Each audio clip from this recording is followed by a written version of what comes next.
Hello and welcome back to Radiant Dawn 0% Growths. We're on Chapter 3-4. Last chapter, Shinon was the MVP, which isn't necessarily what I was expecting, but I will definitely take it, since that's what I would have wanted anyway. I did, as planned, promote Har and Titania. So Har, of course, with the Master Crown we got last chapter, and Titania with BEXP. So now they have better stats and their mastery skills. One interesting note is that male units actually don't receive quite as good promotion bonuses from Tier 2 to Tier 3 as female units. So generally you get 1 point in most stats from going from Tier 1 to Tier 2 and 2 points in most stats going from Tier 2 to Tier 3. The exceptions for Tier 2 to Tier 3 are you get 4 res, and female units get 3 strength and 3 defense, but the male units only get 2 of each. You might also get more magic or something. I don't know. Who cares? Anyway, but they're both better now, of course. But the thing I guess that's interesting about that is, like, you know, normally you're used to thinking of Har as like the guy with just massive damage output, but while his cap is certainly much higher, that doesn't really matter in 0% growth, and Titania is the one with the huge strength value, so it's only 3 more, but that's still a noticeable difference. Then we've got some new units to talk about. So we are joined by Ranulf, Kiza, and Lyre, and rejoined by Laith and Mordecai. So starting from the bottom in more ways than one, Lyre, I talked about her in 3-1. I probably covered most of what I need to cover, but basically she's awful. She's arguably the worst unit in the game. She's got terrible, terrible strength. Her 22 attack transformed is the same as base level Mist with the Florite, which is just trash. Like, there are many enemies against whom she will deal less than 5 damage. Her 22 speed is enough to double like a handful of enemies, but not many at all at this point. And like even her ideal matchup against like a Sage with 18 or less speed, she's still not going to 1 round. She's probably not even going to 3-hit KO them. She's probably going to 4-hit KO them. Like, it's just really bad. And then on top of that, she's a cat, and cats are certainly the worst Laguz class and one of the worst overall classes in the game, because of how bad their transformation gauge is. So yeah, she doesn't even start with any gauge this chapter, which might not seem remarkable, but Kiza starts with 19 and Ranulf starts with 30. It's like, why? Why? Which, yeah, she's terrible in 0% growths or in regular growths, doesn't matter. And then Kiza is no great shakes by any means, but he's certainly better than Lyre. Same 22 speed, which is not great, but he does have 30 attack to her 22. 30 attack is the same as Mia with a steel blade, to give you an idea, so not like impressive by any means, especially when you're not combining it with like the speed and the like crit chance that Mia is. But it's not like 0 damage against a lot of enemies level, at least. Yeah, the idea is that Kiza is the fast tiger, you know, compared to Mordecai being like the bulky tiger, but this does not really work out in Kiza's favor because he's not fast enough for that to really like be good. And his damage output and his durability are both like underwhelming for his class. But he does have 12 con untransformed and more transformed, and that means he is relatively good at shoving, so that's what we're going to be using him for. I imagine that's his best use case. You know, in a normal Gross playthrough, I've never used him that way, but you know, maybe there's still some use there. And then Ranulf. So Ranulf has really good stats. 30 speed right now is doubling everything with room to spare. Excuse me. He's got 36 transformed attack, which is 1 less than Ike with a steel blade. So that's, pretty good. And in particular, it's good when combined with the fact that he's going to double everything, right? So like Ike isn't going to double everything at this point. Har and Titania can deal more per hit damage, but they're not going to be doubling. There's a lot of enemies that they won't double. In fact, we see a lot of enemies in this chapter with 21 speed, which is not only enough that Har and Titania won't double them, it's also enough that Shinon won't double them. So the only units that would double them are Ranulf and Mia. Mia obviously has significantly less attack, so against a lot of faster enemies, Ranulf is going to have the best damage output on the team. He's got pretty good durability as well. 26 defense and 20 res are both solid to go with 55 HP, which is also solid. And he's also just pretty dodgy, so his effective durability is quite good. But he is a cat, and that means his gauge is awful, just like Liar's. And it is specifically what this ends up meaning in practice is that he's not a reliable enemy phase unit, even when the enemies are one-range enemies, because we can't count on him to stay transformed through the duration of an enemy phase, and in particular, into the next player phase. And the big problem there is that, like, if you... let's say that you fight a bunch of enemies in enemy phase, and then at the start of player phase, you end up at, 1 gauge point. You're still transformed, and you can use Olivia Grass and, stay transformed. But if you drop to 0, now you have to completely refill the gauge to be able to transform again.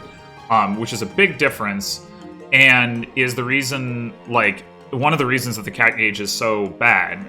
Because, that fast depletion is just not made up for by the fast refill, because you don't want to have to refill in the first place. You want to just use Olivia Grass and stay transformed, and that's much harder for him to do than for other Legus classes to do. So that's why in a normal growths playthrough he's really not a good unit, despite how good his stats are.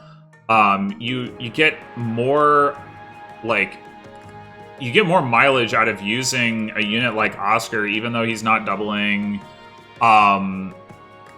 Even though he's not even necessarily 2-hit KOing, because you can rely on Oscar to continually deal damage to enemies, not to mention being able to use, 1 to 2 range and Canto, but, even putting that aside, even if maybe, I'm not talking about Oscar, but talking about Boyd or Gatry or somebody like that, they are going to be reliable at actually fighting enemies, and being able to continue doing so, and not just suddenly become incapable of fighting enemies. However, with 0% growths, the statistical difference is bigger because, normal growths, our units are catching up to Ranulf. They're gaining XP faster than Ranulf. They're gaining stats. They're closing that gap. That's not happening here, and so we're gonna have to use Ranulf because we're not his statistical profile is not really replaceable. So it's just going to be an exercise in trying to juggle his gauge and deal with the frustration of that. Yeah, so other than that, the only other things to mention are I am now, now that I've used BXP to get Titania to promotion, we're giving what BXP we have remaining to Shinon, which wasn't much. We couldn't even get him to 99. Our goal for this chapter is to get him all the way up to level 17 so that we can BXP him to 1799 for next chapter, rather than being stuck at level 16. He's still got the Paragon, so that will help with that. And then, in the long run, maybe after Shinon gets promoted, we can do the same with Oscar. We'll see how that goes. Skills-wise, to put pass on Ike and Ranulf, because they need to arrive at the top. I'll get into that more in the chapter. Har, in addition to Celerity, now has Savior. Shinon still has Paragon. Oscar now has Provoke. We could have left that on Ike, but there's no point in this. The Provoke allows Oscar to get a few kills that he might not otherwise, instead of Titania taking them, or green units taking them. I actually took Adept off of Mia because I want her to help Shinon get kills, and if she activates Adept, that can actually be a problem. And I didn't put it on anybody else because there's not really anybody else who can, like, leverage it in a meaningful way for this chapter. Okay, onwards. So, here we are on Chapter 3-4. This is a double arrive map, so Ike and Ranulf need to arrive together. And what that means is one of them has to be standing on one of these two spots while the other uses the arrive command. So we don't need them both to use the arrive command, which is actually important. The most salient feature of this chapter is undoubtedly all the elevation changes, and more specifically, the fact that this line of cliffs right here prevents the paladins from getting any further up the map, which is definitely not great, because like this part of the map becomes much more challenging to deal with as a consequence. And this is really like the first chapter where we see like some of the drawbacks to being a paladin in Radiant Dawn. There's also a couple of ballistas. These are of the 15 range variety. And then we've got 5 green unit Lagoos, who for some reason all get to have S rank strike, whereas my units all have A strike, which I don't know what's up with that. Some BS right there. They're only level 20. Ranulf is level 26, but he's still only at A strike. Like, what the heck, Ranulf? Anyway, the green unit AI is kind of weird and non-aggressive. I'll talk about that more as it comes up. We do get BXP for keeping them alive, but it's only 100 per unit left alive, which is, like, basically as much BXP as you get from a kill. And getting kills doesn't have the problem of, like, not needing to, like, wrap over to the next level. So we're going to prefer getting kills on Shinon and, to a lesser extent, Oscar to trying to save the green units in general. In terms of who we're bringing, we've got Ike and Ranulf required, and then Har, Titania, Oscar, Shinon, Mia, Riss, Mordecai, Kiza, Boyd, and Nephany. So basically the idea here is Shinon and Mia are going to go over here and get some XP. Har is going to fly straight up to the top with Ike, and then everybody else is going to be escorting Ranulf and Riss up the left side here. Riss, particularly important because we have very limited actions with Har, and we need to be able to heal him without necessarily having him use a healing item. So that's the situation. Let's get started. So the first thing we're going to do is have Mia come up and try to set up a kill for Shinon on this guy. Even though, obviously, in general, it would make more sense to do this in the other order, we really want to get the kills on Shinon. Like I said, we want to get him to level 17. There's a little bit of flexibility in how many units how many of these guys we have to kill in order to do that, but not a ton. Next, we're gonna go ahead and have Riss heal Mia. That's indirectly going to help Shinon as well. I mean, ideally, she would have just not gotten hit, but having her at full health gives her just like a little bit more flexibility in terms of what she can do. Then we also needed to get Riss out of the way, as well as Titania out of the way, so we're going to have Titania come up and hit this guy and set up a kill for Oscar. And then getting those out of the way means we can come up here and have Ike shove Ranulf. And then we're going to have Har unequip his weapon, rescue Ike, and then come up here. So the reason we're going to have Har unequip his weapon is we don't want to kill any of these enemies because we want to give Shinon those kills, as I mentioned. But not only that, we don't want to set any of them up to be killed by this tiger, who has 43 attacks. So like anything Har damages, the tiger will kill. And not only do we not want to do that because we want to give the kills to Shinon, like that, whatever kill the tiger would take, we would want to give to Shinon instead. But also, and really more importantly, we actually want the tiger to die, which he will if we don't attack or damage any of these enemies. And the reason we want the tiger to die is because he won't just steal one kill, he'll steal like 3 or 4. over the course of several turns. But specifically, if we don't attack, or if we don't deal damage to any enemies on this turn, then the tiger will die. Otherwise, he won't, probably. The reason for that is because this guy doesn't move. But this sniper will run down to here, and then the tiger will circle around and attack him from behind, enabling this sage plus this sage to team up to take down the tiger.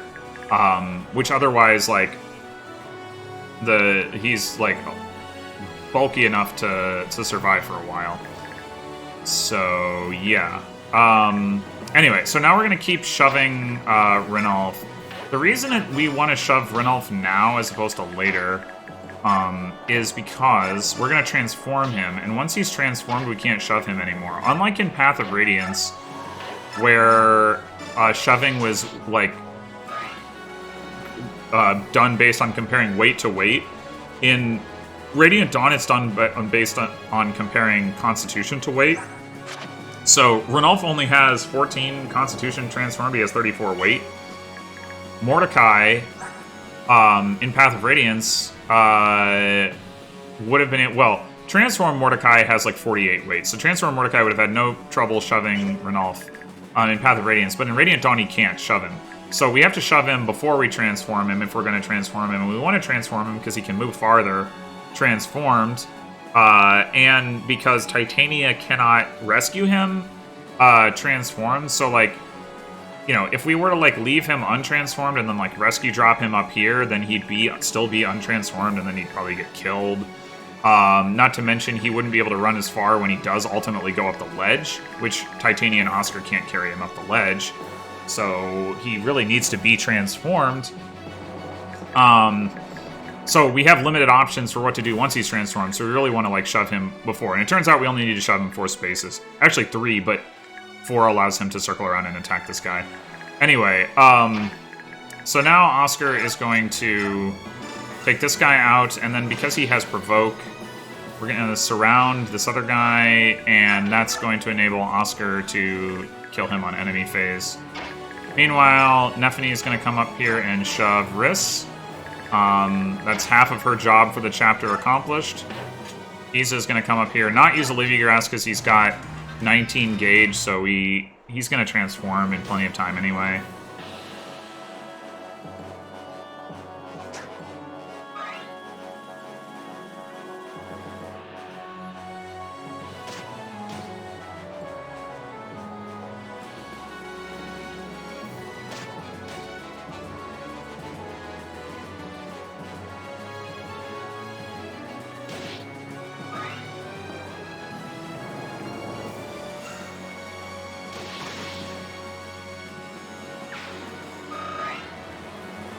Alright, so Oscar getting hit there, not ideal, but not really a big problem either.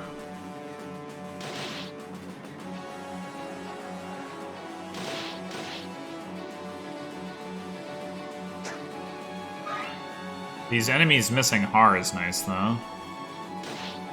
That guy, that Swordmaster that just attacked Har will actually prefer to attack Har even if Har has a weapon equipped, rather than attacking Mia, which I don't really understand, but this is the case.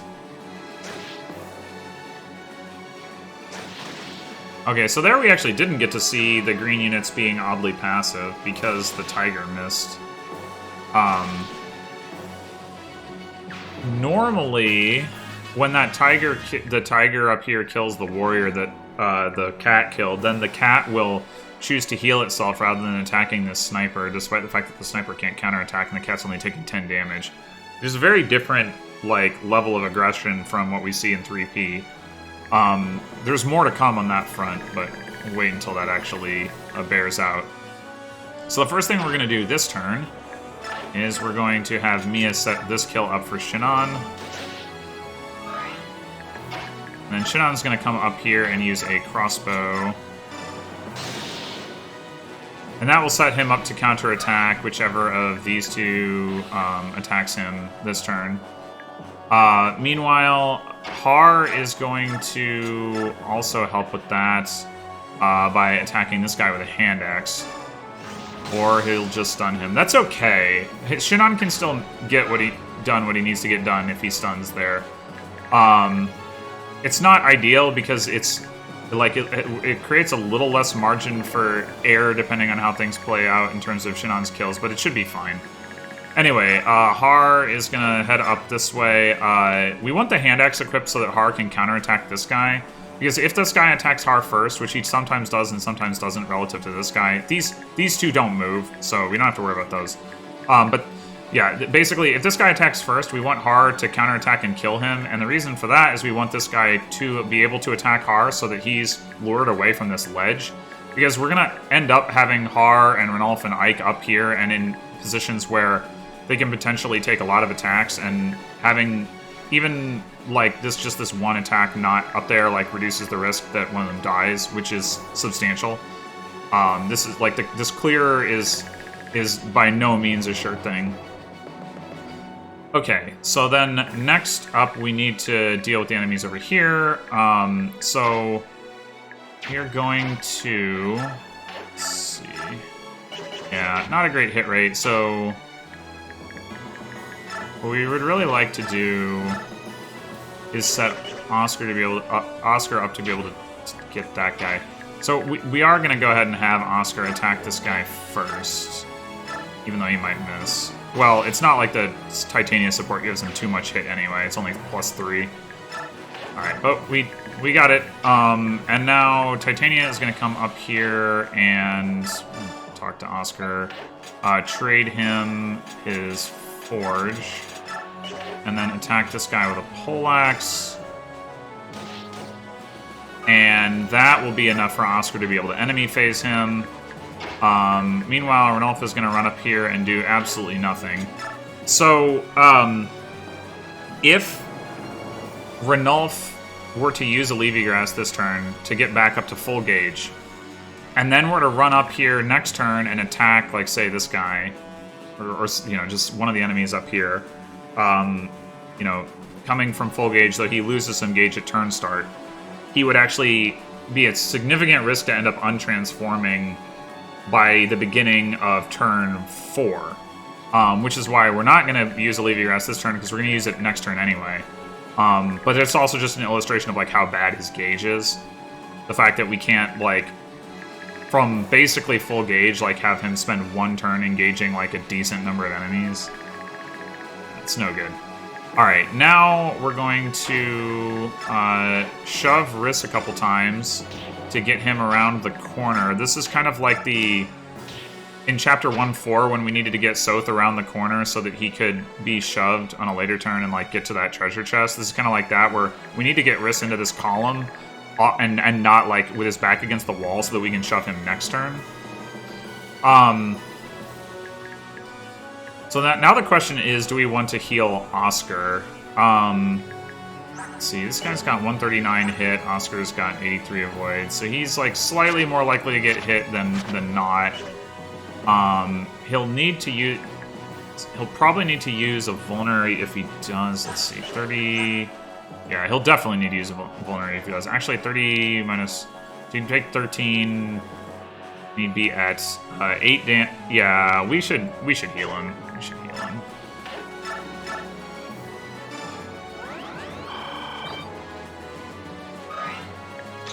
Alright, and then Mordecai is going to come up and use Leafygrass.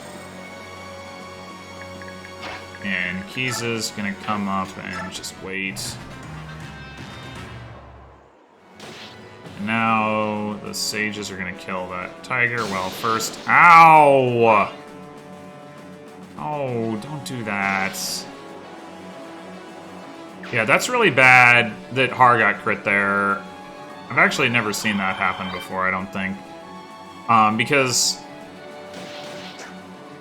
Oh... Okay, like, Riss can only heal Har for 33 hit points of damage, and Har has already taken more than 33 damage. And that's bad, because Har can actually, like... Depending on how things go, next turn, Har can end up surviving with, like, 1 HP. So the fact that he's going to be down at least 1 HP is not good.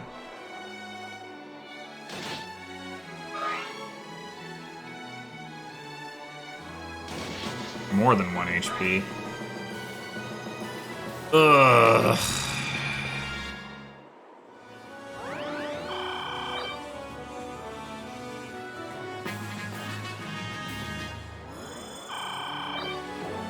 Alright, well, before I mess with that, I'm going to talk about something with Wrist. So this Ballista deals 28 damage. Wrist has 7 HP, so it deals 21 to Wrist.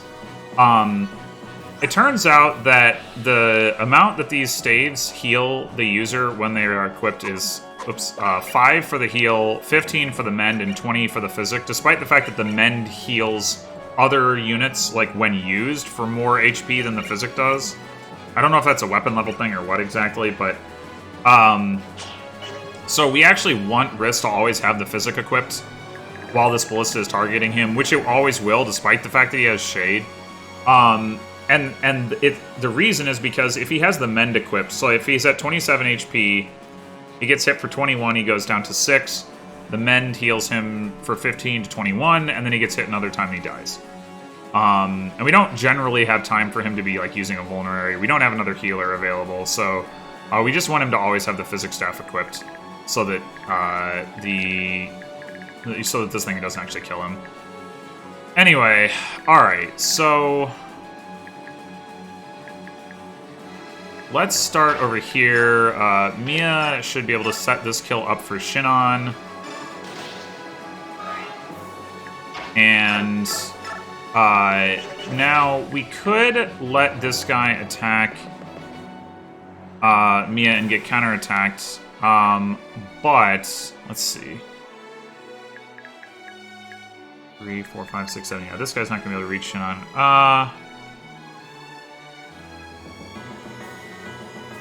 I think we have a slight preference towards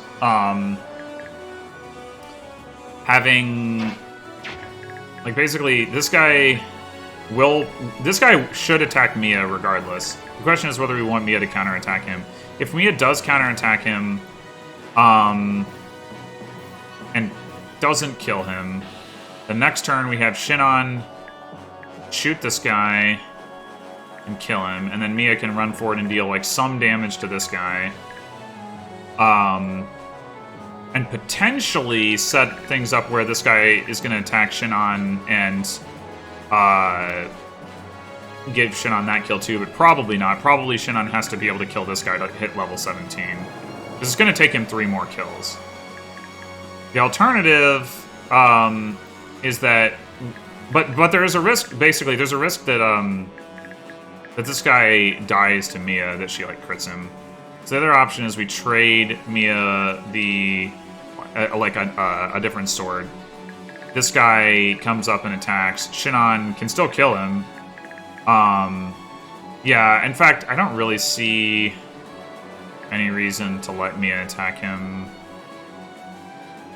I guess the main reason to do so is if she did crit him, then she would be able to set up the kill on this guy for Shinon while Shinon takes less damage, but that doesn't seem important. So we'll just do this, and that.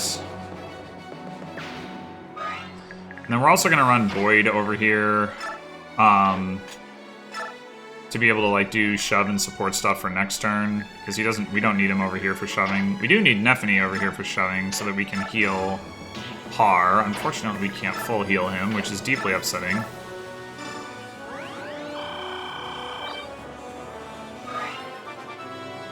But hopefully, you will survive anyway. So now, as far as what we do up here, so the situation is that there are 3 sages, as well as this guy with a Worm Slayer, and then the boss has a Killing Edge. These are all like the highest damage, incoming damage sources to both Har and to Ike. Well, the Worm Slayer not so much for Ike, but the rest of them. I've played around a bunch with like different approaches for how to tackle this part of the map. About like dropping Ike off in different locations, equipping different weapons on Ike, equipping different weapons on Har, putting Har in different locations, and what I've settled on is leaving Ike rescued for this turn and going after this guy with a hammer.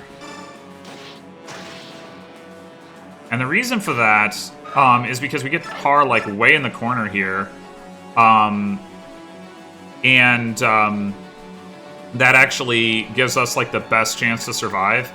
It's still not a guarantee by any means, and unfortunately because Har has stun, the one problem with promoting him, so like not promoting him is actually like something that one could at least consider, because promoting him means that he can stun, and we actually don't want him to stun like anything this turn, just so that he reduces the number of incoming attacks. But like also that not promoting means he has less durability, so it's yeah. And maybe it means that he can't. I think he would still be able to equip both Celerity and Savior if he was not promoted. Anyway, so yeah. Now, we're going to... Let's see here.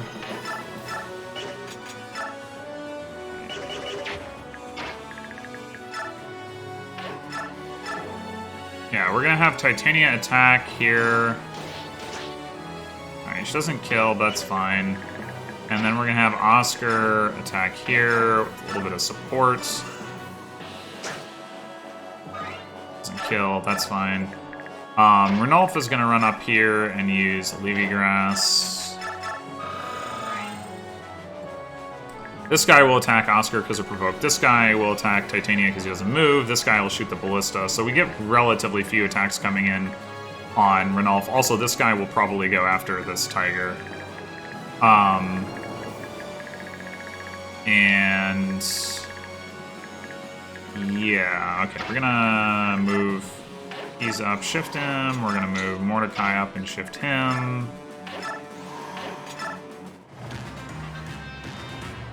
But yeah, the big deal here for this turn, obviously, is will Har survive?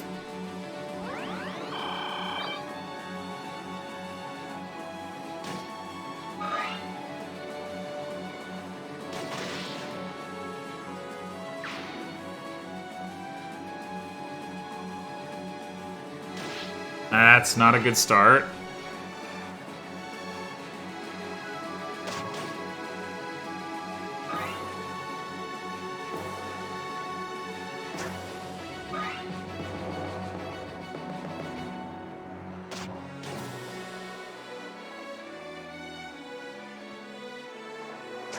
Okay, that's good. Okay, no crit, no stun, that's good. We just need one more enemy, like, I didn't mention this, but the Wormslayer guy tends to attack last. Oh, what the heck? What? Provoke? What are you doing?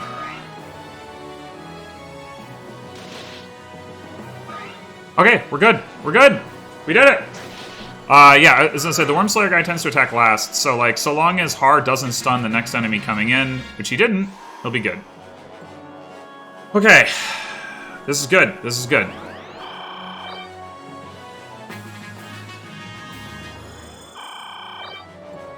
So now, over here, what we want to do is... I'm gonna crossbow this guy. Let's see. 1, 2, 3, 4, 5, 6, 7. We can actually get Boyd up here. He doesn't get doubled. So we can... actually, we can set Shinon up to counterattack this guy in enemy phase. And that's what we're gonna do. I had failed to account for that when I was talking about my options. But yeah, that's the ticket right there. So we're gonna do that. We're gonna have him equip his Forge so that he actually kills on the counterattack.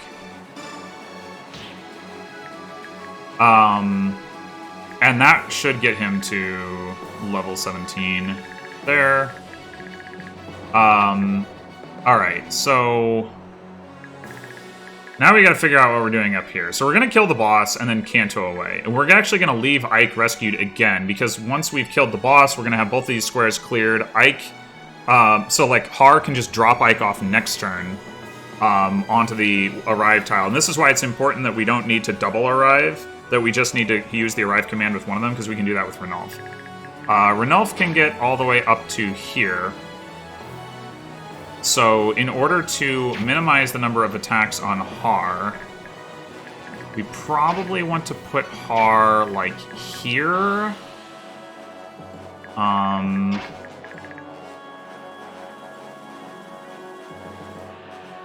Let's see. How can this guy go? 1, 2, 3, 4, 5, 6, 7.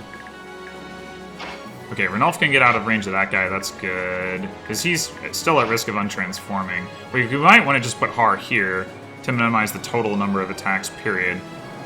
The main risk with the untransform is that Ranulf mid-turn untransforms. Like, if he untransforms at the beginning of next turn, that's okay, because he's still within 7 squares of the arrive. So that isn't a problem. But,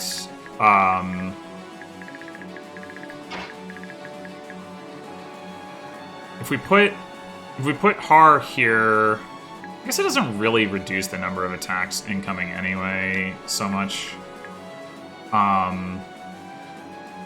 We might also actually want to unequip Har's weapon.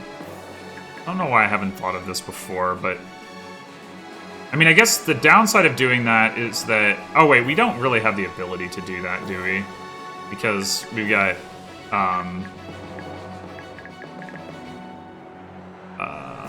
he's gonna have to attack, and we have, like, too much stuff to trade. I mean, I guess we could trade, like, literally all of the items over.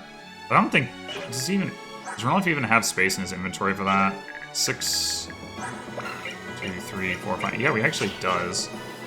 Alright, so Har is gonna be at 33 plus 13 is 46 HP. These guys... Dealing 16 each... Oh no, 15, 16 and 15, so that's 30. So... That guy deals 9. This guy should deal no more than that. Yeah, so... Well, this guy does, but he is also one of the late movers. So I think we can actually do that. I don't know why I haven't actually tried doing that before. Alright, let me just make sure I know where I'm going. Oh, there's also this guy.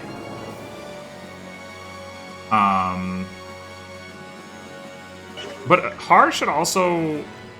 Oh, if we put Har here, then he can only be... Oh, but then we can't trade. Right.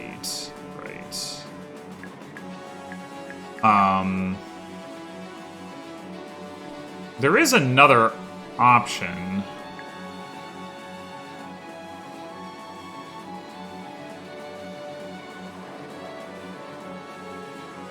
Which is, we don't... No, we have to kill the boss. Never mind. I was going to say we don't kill the boss, and then we have Har kill him next turn. But we actually do have to kill the boss, because he will heal himself with this concoction. I mean, I guess in theory, if, like... 1, 2, 3, 4, 5, 6, 7... Yeah, if we dropped Ike there, then Ike could walk to this spot and finish the boss off after Har hit him with a hammer. So we could do that... the advantage of this is we could use... Har could use a concoction, and Har could also trade his stuff to Ranulf. No, Har can't use a concoction and drop Ike. So we'd have to have Ranulf drop Ike. And then Ranulf... Well, no, Ranulf needs to use a Leaving Grass, so we can't do that. Yeah, this is complicated. So...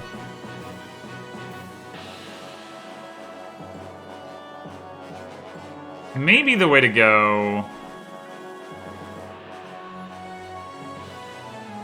Yeah, it would just be nice if Har could only needed to take one of these 2 attacks, but, I mean, honestly, they're likely enough to miss that it's probably fine. So, I think that's what we're gonna do, is we're gonna have Har attack here.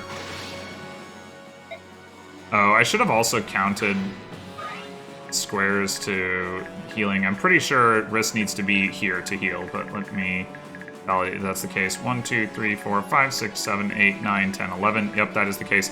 That's actually really annoying with this cat standing here. We're probably gonna have to rescue the cat.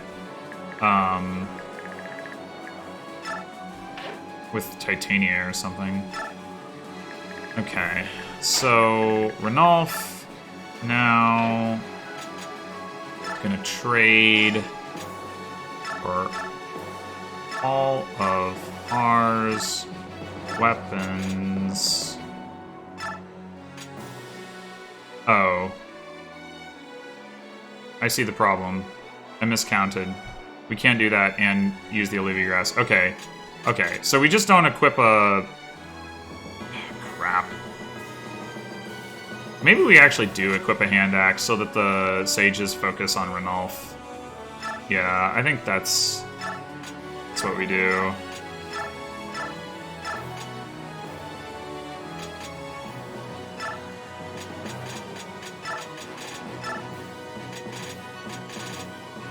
Yeah, I was thinking 8 inventory slots, but we only have 7. That's the issue. Okay, that's fine.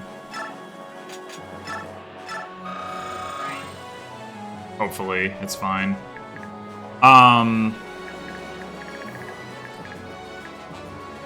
Yeah, so... How is this looking? It's alright. We can leave Oscar over here and block this spot. We can also have Kiza come over, and even though, like, this guy can hit him pretty hard, he won't kill him.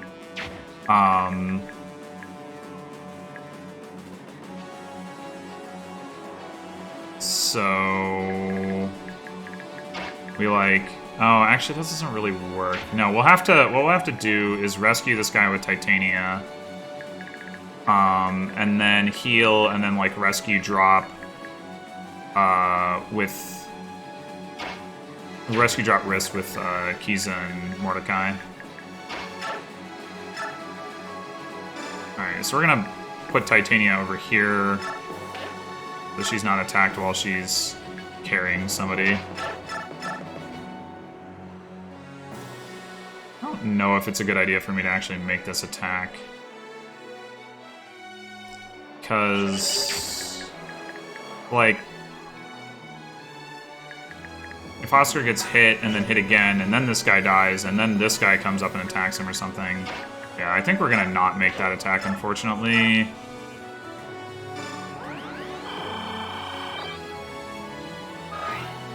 Alright.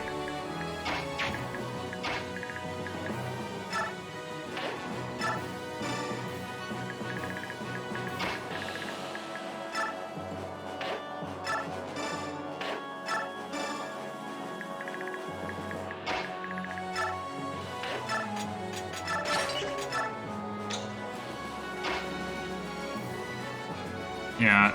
Oh, wait, can we drop the cat off? Oh, why didn't I think of that?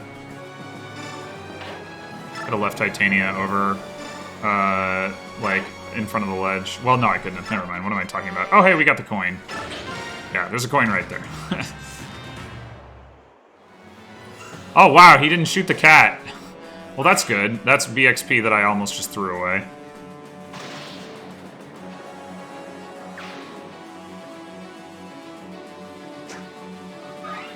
Right, yes. That guy standing in front of Har is brilliant, actually. Because,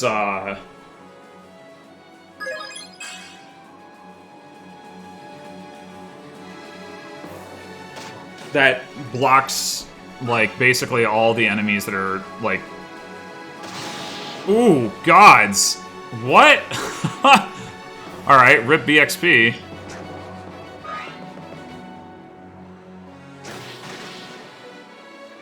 That's fine.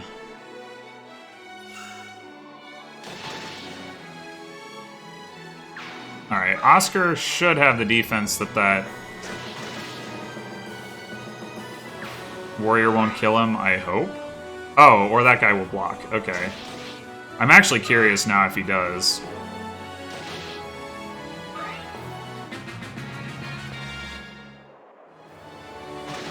Hey, that was my kill.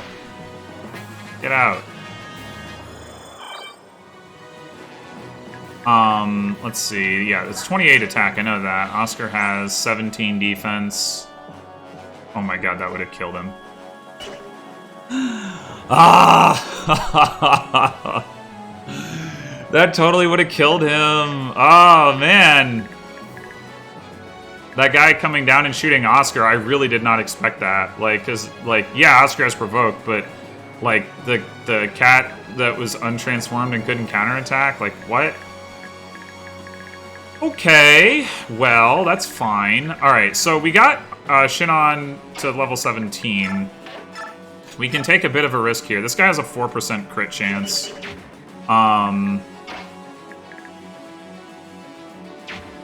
We can't shove with Mia, unfortunately. What's his 17? Yeah, he actually wouldn't crit from full health, but yeah. So unfortunately, if we attack with Boyd, we don't have the ability to like then also attack with Shinon. I think 1, 2, 3, 4, 5, 6, 7, 8, 9. Yeah, not even if we shove with Boyd can he go up the gap. Not that that probably really matters anyway. So what I'm actually going to do, just because I don't want to have to replay this just based on taking this risk, but I do want to get the XP if I can, I'm going to save state that and then just see if he gets crit. I've had him get crit in this situation before. Okay, we didn't. It's fine. Everything's fine. Alright, now we can... Oh, Ranulf actually didn't even untransform. Amazing. But you can see how close he came. He was at like 27 gauge. And now he's at 3. Like, it's... And that's like with a bunch of the enemies getting, like, boxing themselves out, right? Like, because there's, like, a really narrow, like, passage right here. Alright, Oscar, you can try to get this kill. You can't reach that mage, unfortunately. Or Sage. But we'll try to get this kill. See if you can. Nope. Sad. We'll go ahead and heal him up. And I guess we can try to get the kill with Titania. I mean, not that she needs the XP. Well, okay. We can do it with Kiza. I mean, we don't really care about training him, but, like, why not?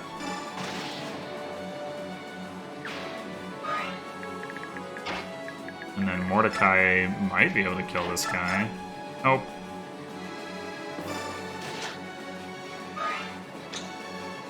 Okay. Just these guys left, so we are ready to go here.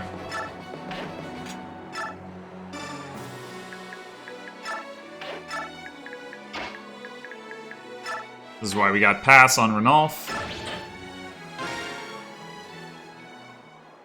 Oh, and that will do it. Chapter 3-4 in 5 turns. This is, it wasn't as bad as, like, 3P or 2-1 in terms of, like, RNG stuff, but, like, it's basically because it's all packed into that, like, 1 or 2 enemy phases. Like, I probably overstated how much risk there was to Har and Ranulf that on the turn 4 enemy phase, because there were so few enemies that could reach them, and the enemies are really bad at optimizing their attack order. But that turn 3 enemy phase, obviously, like, there's a ton of risk there. Like, if Har had activated a stun at some point, if he'd gotten hit by another one of the sages, like, yeah, I don't know what his odds to survive there are, but they're not amazing.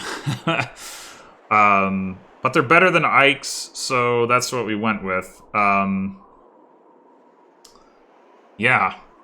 So there you have it. And we got Shinon to level 17, which is great. We can get him easily to level 18 next chapter, maybe even level 19. I don't know, probably not.